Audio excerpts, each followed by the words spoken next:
دوبارہ شروع سے کہہ دیں کیا کہہ رہے ہیں؟ جی میں یہ کہہ رہا ہوں کہ اللہ تعالیٰ سے عام بندہ رابطہ نہیں کر سکتا، جو رابطہ کرتا اسے نبی کہتے ہیں، اور آپ صلی اللہ علیہ وسلم کے بعد کوئی نبی نہیں ہے، آپ صلی اللہ علیہ وسلم خاتم النبی ہیں۔ تو جو سلسلہ امامت ہے، جتنا بھی امام ہے، امام علی سے لے کر امام حسن عسکری اور امام محمد مہدی جو ہے ان تک، تو یعنی یہاں پر پاکستان انڈیا میں تو یہ بتایا جاتا ہے کہ ان کا اللہ تعالیٰ سے رابطہ ہے اور ان کو تائید ہوتی ہے، تو غیب سے آواز آتی ہے، تو اس میں آپ کا کیا موقف ہے؟ یعنی باقی کیا انہیں اللہ تعالیٰ کی اطاعت ہے؟ اس کو اللہ تعالیٰ کی اطاعت تو نبی ہوتا ہے۔ جی آپ کا جو ہے نا، آپ کا جو موقف ہے کہ اللہ تعالیٰ سے رابطہ صرف انبیاء کا ہوتا ہے، یہ بالکل غلط بات ہے۔ اللہ تعالیٰ سے رابطہ ہر انسان کا ہوتا ہے۔ آپ صبح نماز پڑھتے ہیں تو یہ رابطہ ہے اللہ تعالیٰ سے، ظہر کو نماز پڑھتے ہیں اللہ تعالیٰ سے رابطہ ہے، عصر کو نماز پڑھتے ہیں اللہ تعالیٰ سے رابطہ ہے، سجدہ کرتے ہیں اللہ تعالیٰ سے رابطہ ہے، یہ سب اللہ تعالیٰ سے رابطے ہیں، ہے کہ نہیں؟ غلط کہہ رہا ہوں یا صحیح کہہ رہا ہوں؟ ہاں جی بالکل، میں نے بالکل صحیح کہہ رہا ہوں۔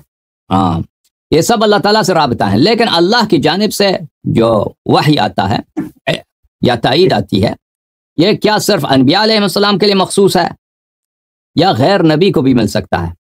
اگر غیر نبی کو نہیں مل سکتا اللہ کی جانب سے کوئی پیغام، کوئی بات، کوئی علم، تو پھر اگر ہم ادعا کریں کہ فلان شخص کو اللہ کی جانب سے ایک علم آیا ہے یا پیغام آیا ہے یا اس سے بات ہوئی ہے، کلام آیا ہے اللہ کی جانب سے، وحی آیا ہے، تو پھر تو وہ شخص نبی بن جاتا ہے، ٹھیک ہے نا؟ پھر وہ شخص نبی بن جاتا ہے۔ اور لیکن ان دونوں باتوں میں حقیقت کیا ہے؟ کیا غیر انبیاء علیہ السلام کو اللہ تعالیٰ کی جانب سے مل سکتا ہے پیغام، ملائکہ سے ملاقات، کہ اللہ کچھ کہہ دے؟ تو بالکل ہو سکتا ہے، یہ قرآن کریم اس کا واضح ثبوت ہے۔ ملاحظہ فرمائیے، اعوذ باللہ من الشیطان الرجیم، سورہ مریم آیہ نمبر 16، وَاذْكُرْ فِي الْكِتَابِ مَرْيَمَ إِذِ انْتَبَذَتْ مِنْ أَهْلِهَا مَكَانًا شَرْقِيًّا۔ حضرت مریم علیہ السلام اپنے گھر والوں سے دور چلی گئی، مشرق کی طرف انہوں نے اپنے لیے ایک جگہ بنا دیا۔ اچھا، فَاتَّخَذَتْ مِن دُونِهِمْ حِجَابًا، اپنے گھر والوں سے اس نے اپنے لیے ایک جھونپڑا بنایا، ایک حجاب، ایک پردہ بنایا۔ فَأَرْسَلْنَا إِلَيْهَا رُوحَنَا، ہم نے ان کی طرف اپنی روح کو بھیجا، یعنی جبرائیل علیہ السلام کو۔ فَتَمَثَّلَ لَهَا بَشَرًا سَوِيًّا، جبرائیل علیہ السلام آئے مریم کے سامنے اور بالکل ایک کامل انسان کی طرح وہاں پہ آ گئے۔ قالت انی، مریم تو اپنے پردے میں ہے، قالت انی اعوذ بالرحمن منک ان کنت تقیا، مریم علیہ السلام نے کہا کہ اگر آپ اللہ سے ڈرتے ہیں تو میں اللہ سے پناہ مانگتی ہوں کہ میرے پردے میں آپ مرد ہو کر یہاں پہ داخل ہوئے ہیں۔ تو جبرائیل علیہ السلام نے کہا قال انما انا رسول ربک، میں، جبرائیل علیہ السلام نے کہا میں تو صرف تیرے رب کا پیغام لے کے آیا ہوں، لِأَهَبَ لَكِ، تاکہ میں تجھے دے دوں، غلامًا زکیہ، ایک بہت پاک بیٹا۔ قالت انا یکون لی غلام ولم یمسسنی بشر ولم اکو بغیہ، مریم علیہ السلام نے کہا کہ کیسے ہو سکتا ہے کہ اللہ مجھے بیٹا دے دے، میں تو باقرہ ہوں، میرا تو کبھی کسی بشر کے ساتھ، بشر نے کسی انسان نے مجھے ٹچ بھی نہیں کیا۔ جبرائیل علیہ السلام نے کہا قال کذالک قال ربک هو علی ہین، اللہ فرماتا کہ یہ میرے لیے آسان ہے اور میں تیرے بیٹے کو لوگوں کے لیے ایک معجزہ بنا دوں گا، ٹھیک ہے نا؟ پھر حضرت مریم علیہ السلام جاء المخاض، اس کو جو ہے برتھ کی جو پین ہے، برتھ کا جو درد ہے وہ آ گئی۔ فناداها من تحتها الا تحزنی قد جعل ربک تحتک سریا، جبرائیل علیہ السلام پھر آ گئے کہ وہ اکیلے میں بہت خوف کا عالم ہے، ڈر کا عالم ہے، ایک کنواری بچی ہے جناب مریم علیہ السلام، لوگ سب اس کو کیا سمجھتے ہیں؟ لوگ اس کو گناہگار سمجھتے ہیں، یہودی اس کو گناہگار سمجھتے ہیں، کس لیے؟ کیونکہ اس کا شوہر نہیں ہے، وہ تو مسجد میں صرف عبادت کے لیے تھی حضرت مریم، اب وہ پریگننٹ ہو گئی ہے تو لوگ تو غلط باتیں سمجھتے ہیں نا، غلط باتیں کہتے ہیں، تو اس لیے وہ شہر چھوڑ کے باہر چلی گئی ہے، تو اس حالت میں وہ اس کی بچے کی پیدائش ہو رہی ہے، تو بہت اس تنہائی میں ڈر ہے، وہ خوف ہے، اس پیدائش کے وقت درد بھی بہت ہوتا ہے، تو اللہ نے جبرائیل علیہ السلام کو بھیج دیا، جبرائیل علیہ السلام نے اس سے بات کی اور اس کو دلاسا دے دیا۔ اچھا، آیات بہت واضح ہیں اور اس کے آیات کے متعلق بہت ساری روایات ہیں، میں آپ کی خدمت میں عرض کروں کہ اس کے علاوہ بہت سارے اور ہیں، میں آپ کی خدمت میں عرض کروں کہ لوگ جو نبی نہیں تھے ان سے اللہ تعالیٰ نے خطاب کیا، مثلا کتاب تفسیر الطبری میں ملاحظہ فرمائیے، یہاں پہ جلد نمبر 11 میں القول فی تعویلہ تعالی، سورہ مائدہ آیہ نمبر 111.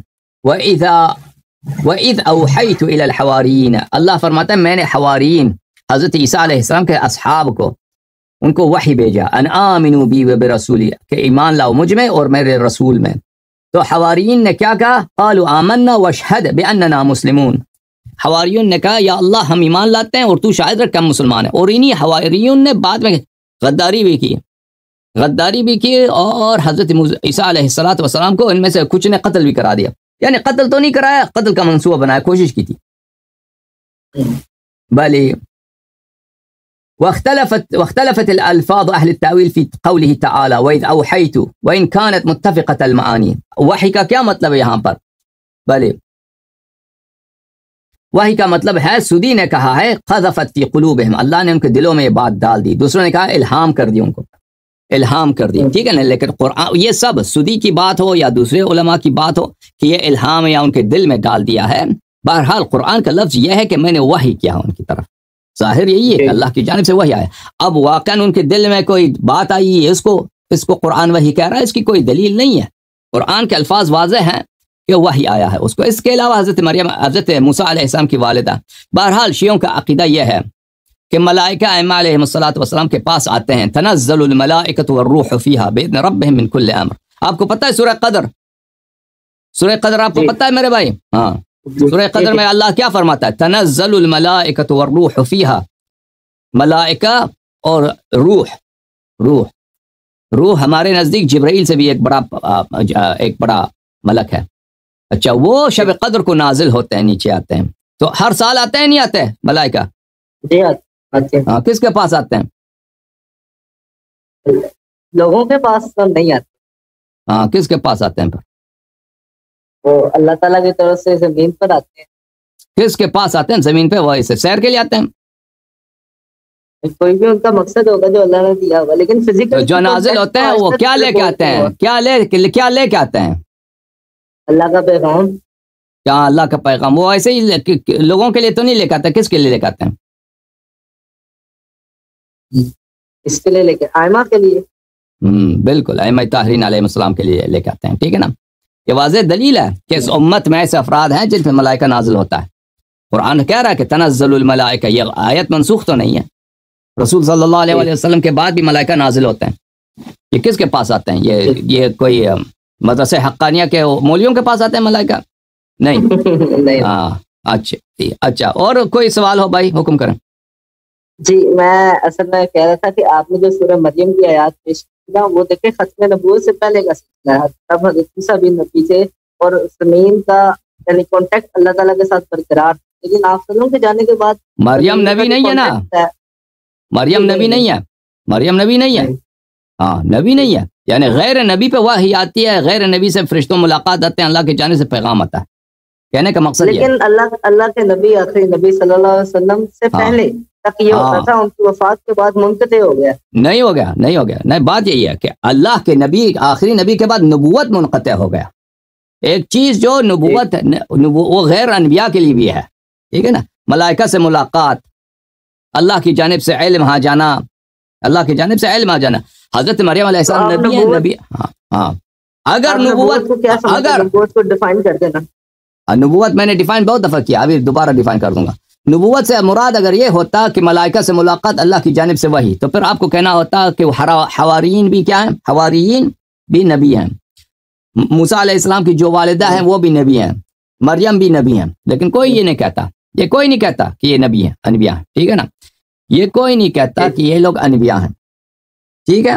تو پھر نبوت اگر نبوت اسی کا نام ہے کہ ملائکہ سے ملاقات یا اللہ کی جانب سے وحی کا تلقی، وحی کا قبول کرنا، تو پھر ان کو تم نبی کہہ دو.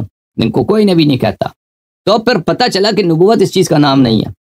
تو نبوت ختم ہوا ہے، لیکن جس چیز کا جو چیز نبوت نہیں ہے اور انبیاء کے لیے مخصوص نہیں ہے، اگر وہ جاری رہے تو اس میں کوئی حرج نہیں. اب نبوت کس چیز کا نام ہے؟ میں نے بار بار کہہ دیا آپ کی خدمت میں.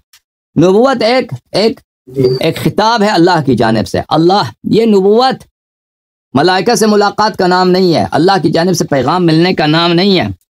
نبی کریم صلی اللہ علیہ وسلم کی حدیث ہے بخاری وغیرہ میں کہ میرے امت میں محدثین ہیں. میرے امت میں ایسے لوگ ہیں جو محدث ہیں، ملائکہ ان سے بات کرتے ہیں، ٹھیک ہے؟ تو یہ ملائکہ سے ملاقات یا ملائکہ سے پیغام لینا، ملائکہ سے کا مخاطب ہونا، یہ نبوت کا نام نہیں ہے، کیونکہ غیر انبیاء کے لیے بھی ہے۔ تو پھر نبوت کس چیز کا نام ہے؟ نبوت صرف اسی چیز کا نام ہے عزیزوں، کہ اگر اللہ کسی سے کہہ دے کہ تو میرا نبی ہے، وہ نبی ہے۔ اللہ کسی سے کہہ دے تو میرا رسول ہے، تو وہ اس کا رسول ہے۔ اللہ کسی سے کہہ دے کہ بعثتک نبیا، میں نے تجھے نبی بنا کر بھیج دیا، اب چاہے اس کا شریعت ہو یا نہ ہو، اس کا اپنا کوئی شریعت ہو یا نہ ہو، چاہے وہ اس کی کتاب بھی کوئی ہو یا نہ ہو، چاہے اس کو کہ امت بھی ہو یا نہ ہو، یعنی تبلیغ کا اس کو حکم ہو یا تبلیغ کا حکم نہ ہو، اس سے فرق نہیں پڑتا۔ بھلے یہ اللہ اگر کسی سے کہہ دیا کہ تو میرا نبی ہے، وہ نبی ہے، ٹھیک ہے نا؟ یہ عہدہ، یہ مقام، یہ خطاب کہ کوئی اس کو یہ ٹائٹل ملے، یہ نبی ہے، یہ نبی کریم صلی اللہ علیہ وسلم کے بعد یہ ان کی عظمت کی وجہ سے، ان کے احترام میں، ان کی تعظیم کے لیے یہ ٹائٹل کسی کو نہیں ملنے والی، ٹھیک؟ اور حکم کریں۔ بہت شکریہ جناب، اللہ یادی صاحب، بہت شکریہ، خدا آپ کو عزت دے، بہت مہربانی۔ اور کوئی حکم؟ کچھ بھی نہیں؟ نہیں، بہت شکریہ۔ اوکے، تھینک یو، خدا حافظ۔ تھینک یو، بہت مہربانی۔ آپ مزید کال لیتے ہیں اپنے بھائیوں کا، جماعت مخالفین کا،